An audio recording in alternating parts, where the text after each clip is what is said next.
and the concept of ceteris paribus. So let's jump into this. Economics is generally considered to be a social science. Economists develop models to understand behaviour. However, it's really impossible to perfectly recreate everything. Therefore, economic models are based on a set of assumptions. Economists rely on the concept of ceteris paribus, which means everything else remains equal.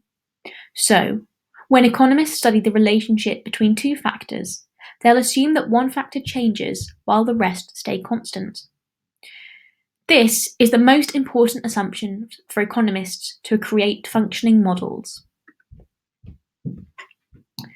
Economic methodology is similar to that of other social sciences. Models and theories are used to explain real-world evidence. These models use real-life data and can be used to make forecasts about the future. Statistical analytics can be used to test hypotheses against evidence. And so nearly all models rely on assumptions and simplifications. Sadly, controlled laboratory tests are not really possible in the real world of economics.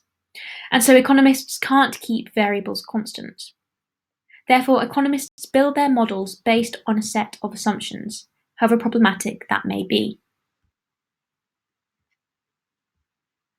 So the difference between economics and other natural sciences is that economic models rest on the concept of ceteris paribus. And given that there's no laboratory tests which can be used, variables in economics will never be constant. And when we say ceteris paribus, it means all other things being equal. And we know that economic methodology is similar to that of other social sciences. For example, the models use real-life data to make forecasts about the future. Thank you very much for listening to this podcast about economic methodology and the concept of ceteris paribus.